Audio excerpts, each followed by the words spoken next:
I'm walking up the road from Pittsburgh Landing. You can see the mounds. I'm coming up to the backside of the Indian mounds. I'm not sure. I haven't came to any information about them yet. Of course, I'm coming up from the exit way, so it's getting dark. The sun is setting. I'll see what I can find out about these mounds. And they're flat top mounds. I don't know how many there are. There's some information over here, so we'll go over here, check this out. About these mounds, Indian mounds. It's interesting. Similarity. They don't have any. There's one up close, and then you can see there's one in the background back there. There's one, and so I've walked all the way around Shiloh. I had to walk over around that area a few times. Went down to Pittsburgh Landing to the riverbank, saw that, and then came up around this way. There's another mound back there. It's behind those trees. And so this might have a little bit of information on it. We'll see what this sign says.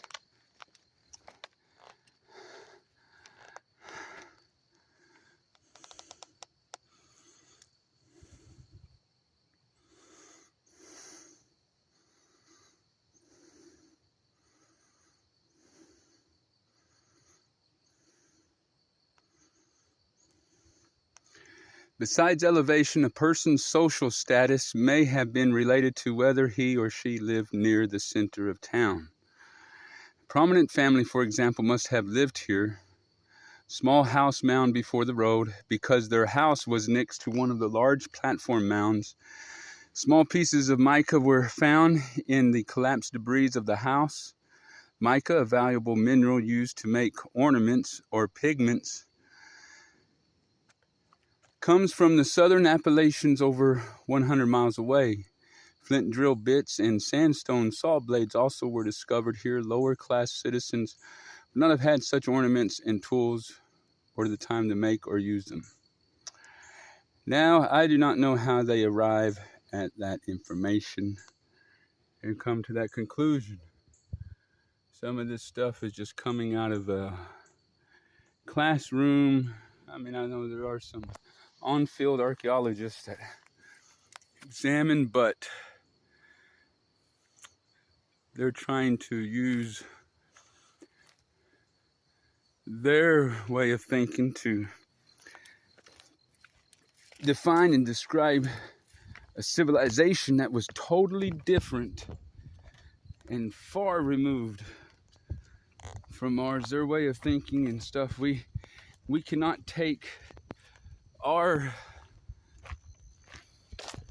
views of our modern society or living, of our generation, and place them over the past and say, well, must be how they done it because this is how we would have done it.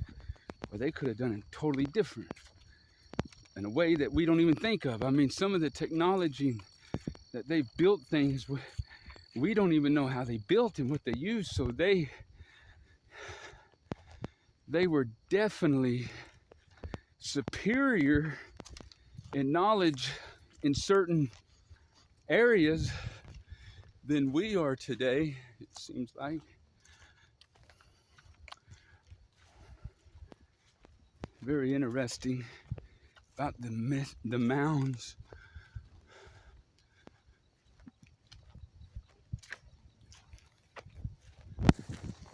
So I'm here at the Battle of Shiloh, the center of town.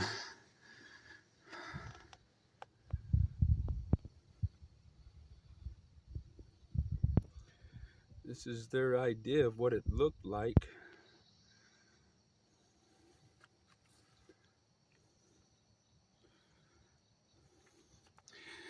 You are entering the heart of the town, a fairly level plaza stretching from here to the edge of the river bluff. The large mounds you see here served as elevated platforms for civic buildings, temples, homes of prominent leaders.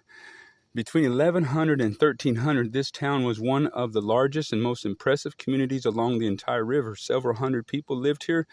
Others came here regularly from villages and hamlets up and down the riverway, just as people might drive to Nashville or Memphis today. So they would have been in trade and in communication with those around Oakville and Florence, Alabama, and also Cahokia, Mississippi Valley area. So there it is. There's their depiction of the mountains. Interesting. Center of town. I hope this shows up because my battery is running low. So just give a quick panoramic view of this Indian mounds at the Battle of Shiloh.